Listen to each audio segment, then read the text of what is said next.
په افغانستان کې د وشو فدراسیون په 1402 لمریز کال کې تاسیس شوی او د بدني روزنې او ورزش له عمومي ریاست سره په رسمي ډول ثبت شوی دی.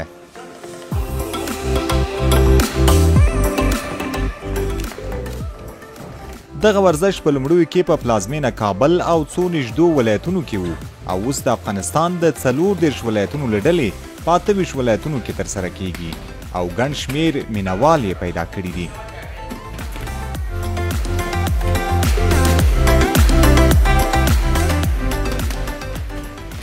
وشو د چین د رزمي لوبو له ډلې د یوه ټولګي نوم دی چې د چیني بوکسینګ او چینایي کنګ فو په نامه هم یادیږي. د وشو نړیوال فدراسیون IWUF د وشو نړیوال سازمان دی چې په 1990 کال کې د آسیایي لوبو په ترڅ کې د دې ورزش د ودې په موخه جوړ شوی دی او له 152 څخه زیات هیوادونه د وشو نړیوال فدراسیون غړیتوب لري. په وشو کې دودیز سبکونه او ورزشونه شامل دي. د وشو عصري سیالۍ په دوو برخو ساند یعنی د جګړې برخه او تالو یعنی د اجرا بڼه کې ترسره کیږي. د افغانستان د وشو ملي لوبډلې لوبغاړي چې تازه د تخار ولایت له سیالیو څخه کابل ته راستنې شوي دي په تمریناتو بوخت دي.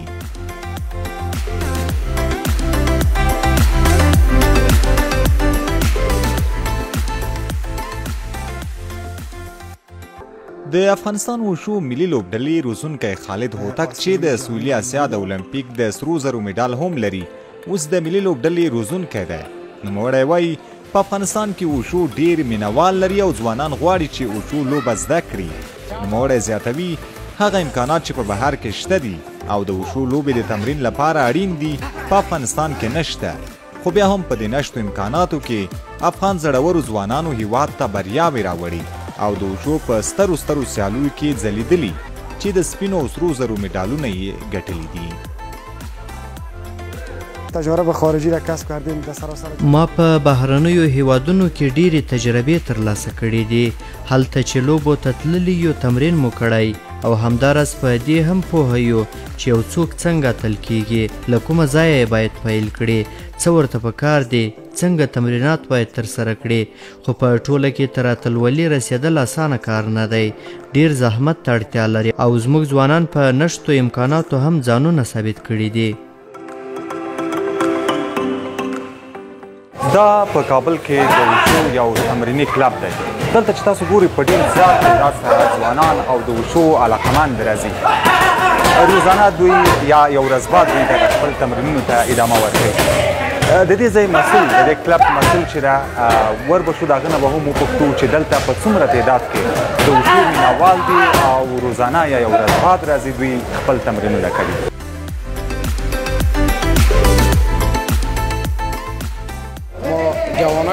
موږ په هیواد کې ډیر په زیاته کچه د وشو مینوال لرو او ډیری ځوانان د وشو له زده کړې سره مینه لري. په دې خاطر هم ورسره علاقه لري چې وشو یوه اولمپیکه لوبه ده او د اولمپیک د کورنۍ له جملې څخه ده.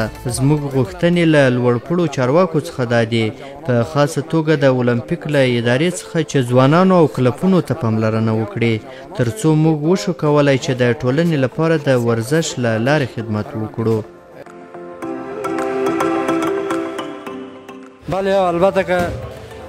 زه ډېرې لوړې موخې لرم، غواړم یو غوره لوبغاړی واوسم او له هیواده د باندې غواړم ولوبېږم او د خپل وطن نوم روښانه کړم. زه شاوخوا 6 کاله کېږي چې د وشو لوبې تمرین کوم او هدف دا دی چې په راتلونکي کې یو اتل شم او هیواد ته ویاړ راوړم.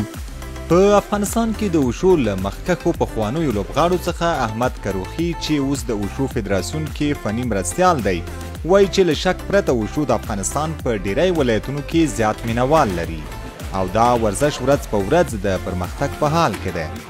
نوموړی وایي که چیرته د افغان لوبغاړو لپاره اسانتیاوې برابرې شي او یوه ډله روزونکو ته په بهر کې زده کړې ورکړل شي نو دا به د هیواد د ځوانو لوبغاړو په روزنه ډیر ښه اغیز وکړي.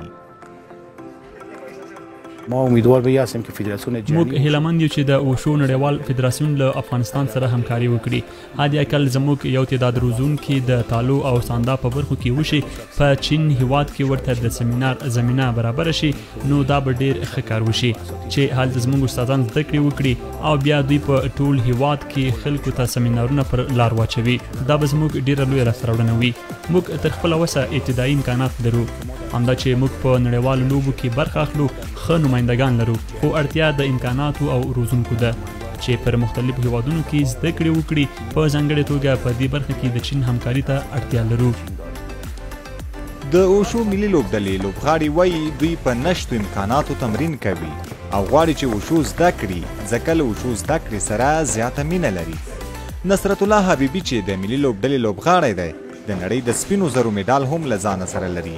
نوموړی وایي مدال آسیایی را از چین به دست آوردیم. آسیایی میډال می هم ترلاسه کړی، د آسیا په غرب کې می نوکرۍ میډال ترلاسه کړی او په جنوبي آسیا کې د سرو زرو میډال لرم او په اندونیزیا کې می هم په آسیایي لوبو کې برخه اخیستې. وشو په افغانستان کې ځان ته مینوال لري، ځکه چې یو مکمله لوبه ده چې هره برخه پکې شته. کله چې ځوانان وینم رښتیا هم ډیر خوشبین دي، مګر کوم امکانات چې نور نړۍ په دغه برخه کې لري یا یې خپل ورزشکارانو ته ورکړي، بدبختانه افغانستان کې نه دي ورکړل شوي یا ورته هیڅ لاسرسی نشته. زه کلونه کیږي چې قهرمان یم چې څه موده وړاندې مې د ملي لوبډلې وضعیت بیا ترلاسه کړ، خو هیڅ ښه امکانات نه لرو. ما له وړاندې زحمت وکړ، په ډیر لنډ وخت کې په دې بریالی شوم چې د ملي لوبډلې برخه شم. طبعا زما موخه معلومه وه چې په دغه وخت کې د ملي ټیم لوبې جوړیږي. ما ورته برنامه‌ریزي وکړه او تمرین مې ورته وکړ. ډیر لږ چانس مې درلود، خو بیا مې هم هڅه وکړه یوې ښې نتیجې ته ورسېږم. الحمدلله دا مې د زحمتونو پایله وه. په افغانستان کې د وشو زده کړې مینوال په داسې حال کې د امکاناتو د نشت خبره کوي چې له دې لوبې سره د افغانانو مینه ورځ په ورځ زیاتیږي او اوس هم د 6,000 په شاوخوا کې ځوانان د وشو پر زده کړې بوخت دي او همداراز 150 تنه غوره لوبغاړي بیا د وشو له فدراسیون سره ثبت دي چې د ملي لوبډلې غړیتوب لري او اسره هم ترلاسه کوي. عزت الله احمدزی، CMG، کابل.